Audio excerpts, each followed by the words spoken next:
So for those of you who don't know me, my name is Brian. I'm a partner in Master B2B, which is a e-commerce thought leadership series. I'm also a managing partner of a company called Insiba, and I also published a book called $1 Billion B2B E-commerce. Some of you may have seen that. That's my background. I come from an operating background, about 20 years in B2C e-commerce. I ran e-commerce at Harbor Freight Tools, a number of other businesses over my career. Roland, you want to introduce yourself? Hi everyone, my name is Roland Gossage. I am the CEO and founder of GroupBy. GroupBy is a product discovery platform powered by Google's retail AI. I have been in this market for a while. We've known each other for quite a long time.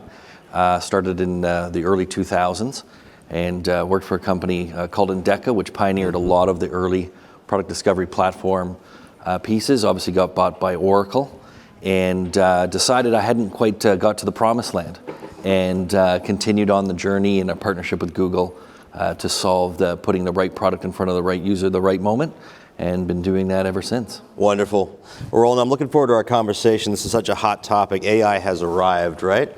So now we've introduced ourselves. I always like to start any talk with just asking the audience, how many distributors do we have in the room? Any distributors here? Okay, we got a good number of distributors. How about manufacturers? Do we have manufacturers? Great. And solution providers is the balance, right? Yep, there's only one. But no, that's great. His hand was quick up and down. It's like. Well, and Roland, I think, framing the discussion up a bit, I think it's important because when you think about AI, we think about site search, recommendations, all the different things that artificial intelligence can deliver.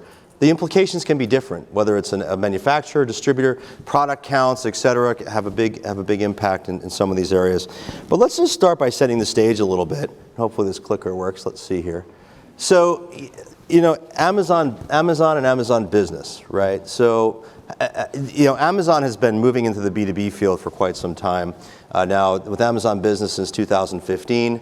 And it's really, it has made a significant impact on the B2B side of things. And as we think about, Amazon, and the number of people that use, for example, search and how they use artificial intelligence to deliver results, things like that. $30 billion last year in B2B sales, $80 billion within a few years. Yep. Amazon Business has become one of the largest distributors in the world, right? Yep. So we think about this just in terms of context for the audience today. What kind of bar do you think that sets for the B2B seller? Well, think about where Amazon started. So I think it was 1994, I think it originally started. Yep. You look at their sort of ramp and that hockey stick. They're going to use all that inertia that they didn't have at the beginning. So it took them a while to really have where, 53% of all, shopping journeys start on Amazon now. Mm-hmm. They're going to quickly actually recreate that if we're not careful in the B2B space quite easily because of their inertias, all their learning, and then the mass infrastructure and power, right? They're no longer the 800-pound gorilla. It's now the 1,200-pound gorilla that we now have to wrestle. And that's really what we've set our sights on helping, manufacturing, distribution, wholesale, try to conquer quite quickly. Because Amazon has thousands of engineers that are working on their search algorithm every day, right? So yes. It's incredible. What's one of the stats that's most stunning to me is across B2C and B2B, 70% of product search is now starting on Amazon. So think about that, right? And what kind of bar does that set? And as we go through a couple of our statistics here, it's really remarkable, the B2B buyer really expects a similar experience. You want to speak to this statistic here a little bit, Roland? Yeah, so, and this is, again, not necessarily unique even to B2B, it has happened to B2C. And the expectations have also changed, right? So we have a lot of, we now have millennials and Gen Zs in the workforce representing a large portion of it. Right. They've grown up with devices as we kind of, that was part of our life cycle in business. It's like, I got my first BlackBerry, great. And it was a pager basically. And so now the expectation is very, very high. And so the expectation being very high, when they hit a site that doesn't actually solve the question that they're asking, they're off to the next thing. Right. And it's costing organizations hundreds of billions of dollars in lost revenue and customer retention and happiness and CSAT because you're not meeting the demand that the new customer is looking for. Yeah, what's interesting is, often, and I work with distributors and manufacturers, but distributors will often have a very high percentage of their site visitors using search. For those of you who are distributors out here, how many of you, for example, more than 70% of your site traffic uses search? Any idea? Some of you guys? Yep, yeah, you guys. Yep. So, there's, it's true. Like some of the larger distributors I've worked with, they may have tens of millions of products. How many of the distributors, how many of you have more than 500,000 products on your site? Do we have any distributors with, see? Anybody have more than 1 million? Yeah, some of you back there. Right. So, it's incredible. More than 10 million? Anybody have more than 10 million? We have a few of those. Well, the problem becomes really, and the customer has less attention span than ever before, right? In my book, I cite the statistic that the human buyer, the B2B buyer now has a lower attention span than a goldfish. There was actually a study done. Sorry, what did you say? Than a goldfish. Than a goldfish, yeah, right, exactly. He wasn't paying attention. So, it's fascinating, though, when you think about, just how frenetic the world is and how important it is, right, to deliver these experiences. So as we think about, the whole sort of B2C to B2B thing, can B2B companies afford to just sort of keep following B2C, or do they have an opportunity to leapfrog as it comes to issues like search and relevancy? Well, I guess the answer is yes to both. So the nice thing is that traditionally, and it doesn't go for everyone, but B2B tend to follow B2C by about 5 years, right, in innovation. They have a slightly different business model. It's a little more complex, custom pricing, custom catalog, punch out, a whole bunch of things that make B2B differently. The issue is that B2C is now, like the functionality of that is now expected as sort of table stakes, right? The good news is all that technology is there at the waiting. It's kind of been, B2C's led the way and kind of had all the bumps and bruises along the way, so now it's much easier to adopt. So there's a chance for B2B to actually leapfrog what B2C has done, even in their complex world of, punch out and custom catalogs, et cetera. So there is a unique opportunity. The other thing is they want to create their moats now to protect against Amazon, and you're going to see that through things like partnerships. People are making a lot of acquisitions right now. How do I make my catalog differentiated? All of that sort of stuff. And then how do I make it accessible and usable, and really leverage the entire value of the business, including the people side of it as well as the digital side. So we're here to talk about AI, right? Artificial intelligence, right? And that has a lot. That's a lot of definitions around that, or a lot of ways. And I know it's buzzing around. Everybody's talking about it. It's buzzing, yeah, right. So what is AI in B2B? So most people think they think AI, they think a robot maid called Rosie, right? But this is not the Jetsons. Really, what intelligence or AI is an intelligent server that can perform tasks like a human at scale. At scale. At scale. That's the important That's the part, important right? thing. So if you think about it, it can receive information, it can interpret that information, it can analyze, it can then act on it, as well as predict. Right? So those are the types of actions that AI does, and does it at scale. Okay. And actually with more accuracy than a human is. So predict. So I've heard rumors, for example, that Amazon is coming out with a tool that will predict what you're going to order next. So when you folks all get home from the conference, you're going to have your next package sitting there because Amazon knows what you want. Is that what we're talking about? Yes, but maybe not so creepy as it's waiting on your doorstep. Got it. Things like fulfillment, to put it into B2B aspects, is that if I know, for instance, that a pulley wears at a certain thing, right? So I have a cog and a pulley, I know it wears at a certain level. Right. I want to, 10% before it fails, and they're not calling me because of a failure. Yeah. I'm actually proactively reaching out and saying, hey, by the way, that pulley's about to fail. Right. You might want to reorder it. Interesting. So predictive maintenance. That would be a B2B example of using it, where it's not so creepy. It's actually useful. That's interesting. So one of the things, my partner in the Master B2B Thought Leadership Series, Andy Hoare, he published something when he was at Forrester about the death of a B2B salesperson, right? Anyone read that? Death of a B2B from back in the day? Yeah, I got a bunch of folks here. So, does AI spell the end of the salesperson? So they can do a better job. There's no Willy Loma here. Okay, all right. For those of you who don't know, that's death of a Willy salesman. The actual thing is this is a benefit to the sales rep. That the idea to compete against Amazon, just like the B2C companies pivoted and used stores as DCs to do 3-hour shipping instead of same day and beat Amazon. to create that competitive advantage. The sales rep now has a extra tool in his kit, right, to actually do that. And we've seen a lot of leading B2B companies, and some that we work with, some are probably in this room now, have started to make that transformation. Again, it's not overnight, right, where it's that sort of man and machine working together, where now I can service the account more effectively. They can self-service when they need to, but I'm there also when Amazon's not. Gotcha. Right? So still having that relationship, yet that I'm on the work site, I can pull my cell phone out, I can see if that pulley or that ball door motor, whatever it may be, boom, it's in stock, I've got it, I can get it tomorrow. It's the best of both worlds, and that Amazon doesn't have. They don't have the sales team. So they're actually both an advantage on the digital side as well as a human side. Interesting. So site search, right? So site search is kind of one of the core elements as we think about the application of AI in B2B e-commerce or commerce in general. Right, so talk to us about, and I think we have some stats in this deck here that talk about, some of the search data. This is some of the dire statistics. If you're not delivering a good site search, right, 3 out of 4 buyers report that after an unsuccessful search, people go somewhere else, right? Yeah. But but the B2B buyer wants a personalized experience, right? That is similar to a B2C-like experience. But talk to us about some good benchmarks. Talk to us about. So I'll give you some light examples, because everybody said, like, how am I going to use AI, right? It sounds all good. Everybody sort of puts it in their brochures, but what's a real life example? So I'll give you a real example. So we'll say we're on site search. So as an example, site search, most people are in either Gen 0 or Gen 1 of search.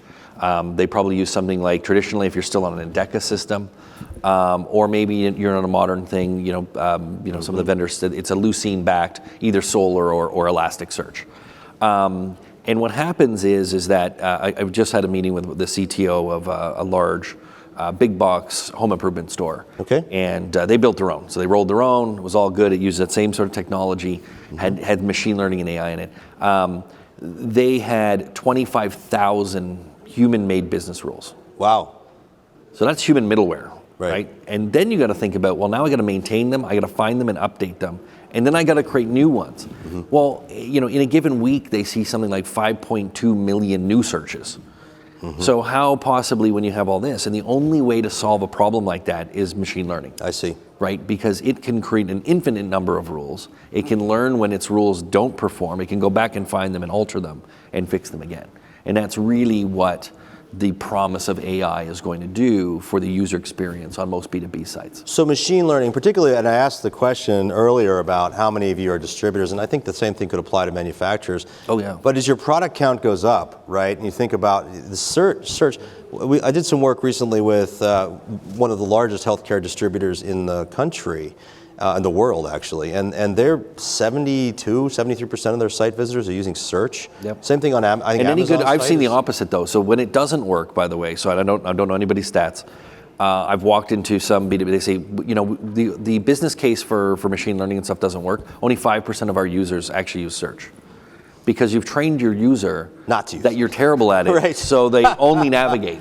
Yep. So sometimes it can be a false narrative and say to B2B that you think you look at your data and you have the answer, when really it's because you haven't really fulfilled that need. And in very good ones, if you're over 70%, you're sort of that leading category. At least they know they can somewhat find what they're looking for. Well, and interesting, Roland, taking it to the next level in terms of conversions, right? Thinking about the perhaps the most meaningful number is how many people actually transact after a search in terms of conversion. On the retail side, we used to say if your site search visitors don't convert at 4.67 times, your non-site visitors, your regular site visitors aren't using search, you're missing the boat. You're not, because think about it, the search person who searches has intent. They want something very specific, right? I mean, do you see the same thing with Oh, B2B? Absolutely. B2B is the exact same thing, right? People are very specific if you look at it. And B2B actually is even more difficult, right? It is normally very technical, right? In comparison to looking for a black dress or a pair of jeans, I'm looking for a 3/8, this thread angle, bolt that goes in this machine, right? So it's very, very particular. So their intent to buy is extremely high. If they find it, they're buying it. It's 100% actually, unless they don't find it. If you don't bring it back, they don't buy it. So it's almost like a binary, all or nothing when you get in those type of searches, because they know they need to replace this part. They know what the part is. They know what machine it goes in. they may have some difficulties. Maybe the SKU got ripped on the tractor, and you've only got three quarters of the actual number you need. Right. Obviously, that's a different kind of issue. But yeah, that is, if you miss that out, you're actually missing a sale directly. Interesting. Not 5 out of 100. So how many of you are using product recommendations on your site? Anybody using product recs? Okay, we got a bunch here. So let's talk about AI or machine learning as it relates to product recommendations. And by product recommendations, folks aren't using them. Basically, it's the products you might also like, right? Or it's the products that are on the product page of your website or in your checkout or wherever, or it could be in search. Tell us about that, Roland. What's the best practice around that? What's the impact of AI in product recs? Well, here's the interesting thing, right? So what you want to do is that there is the bought together sort of concept, right? So statistically, we know this pulley and this belt seem to be bought together, so there's the inference of that thing. Yes. The problem is it doesn't always get right, because I may have two machines, and one I'm buying a pulley for and a belt on the other, and they actually mismatch, and can happen statistically quite often. So B2B is a little bit more difficult, right? That belt that goes with these shoes a little bit easier because it's a little bit more abstract. Right. But other things that they naturally go together. So the ML model is able actually to figure out the affinity of the products much more effectively, right? Than sort of traditional recommendations. Well, probably also compatibility, right? I mean, many of you may sell complex machinery or equipment or medical equipment, whatever. Your make model problems. Right. There's a ton of things in B2B that can be really difficult to solve if you don't have it right. So let's talk for a moment about loyalty, right? And talk about how can machine learning and AI actually, I mean, B2B businesses are relationships, right? That's humans. It's only about human. No. Can AI impact? Absolutely. loyalty? So remember, it can do the tasks that a human can do. Okay. Right. So I have a salesperson. That salesperson knows that account through and through. They've gone to dinner together. Right. They've been to conferences like this together and hung out. So you tend to know each other well. The nice thing with AI is it can actually learn what your preferences are, right? So when we do personalization, we know everything. So we probably know what machines you're actually sourcing for by the parts that you're buying. Interesting. So now when we're either searching, if you're, you always buy ball door motors, then we're going to put the ball door motors at the top. And by the way, if you only have two types of ohms that go through those, and you always buy those, we're going to put those to the top. Oversimplifying the example, but same with recommendations, right? And these are the things that go with this.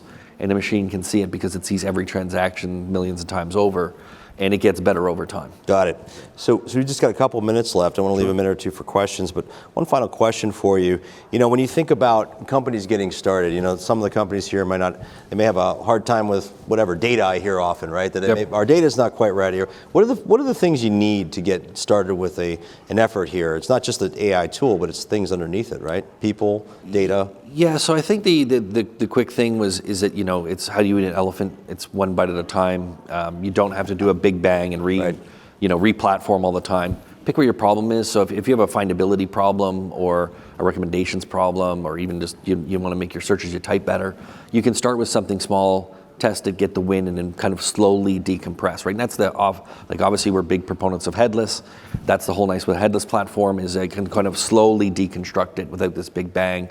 Go to the CFO and give them the homage and hopefully get a big check. You can actually break this down into really meaningful pieces, and I would say that's always the better way to go than try to boil the ocean. So if I'm trying to build a business case for this, I'm looking at the effectiveness of my site search, right, to deliver the relevant results as it relates to things like conversion rate on your site, how many people are using we've given you guys some benchmarks today. Hopefully that'll be helpful for you. But we're coming up on time. If there's any questions, we'd love to take them. Please feel free to just raise your hand, and they'll come around with a microphone.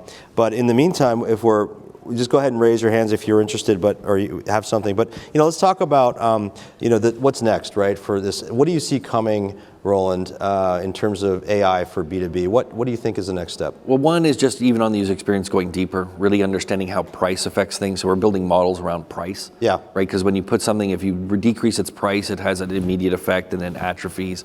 So really having the model deal with all that sort of stuff to help you price products better, especially against companies like Amazon. Sure. Also working, careful on what I could say and not say with our partnership with Google, but also how does it interact with the ecosystem? Google Shopping. Right. How do we make Google Shopping more B2B, which is one of the things that we're working at a high level? Because today it's very B2B focused. So there's a lot of cool stuff going around the ecosystem. And then last is and we talk about this in B2C, is that sort of the idea of conversational commerce, which I think can absolutely apply to B2B.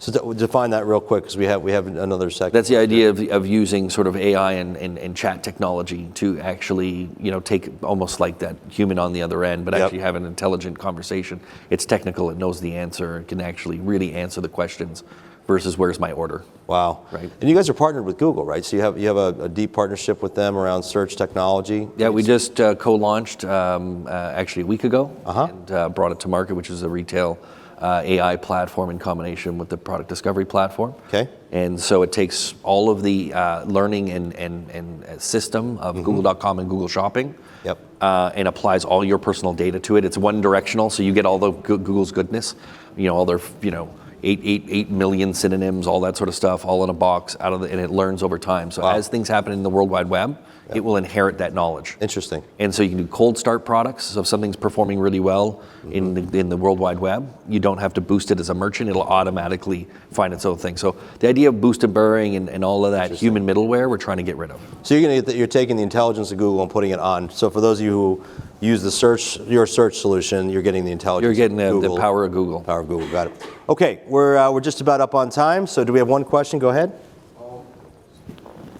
If you were to build your search strategy, what would you recommend as a best practice? What would you take a look at first in terms of the search term? What would you search first in terms of the name, the attributes, considering that it's a complex product, the attributes, the categories? What would you take a look at? And also, what search metrics do you recommend to measure? So there's conversion rate, average order value,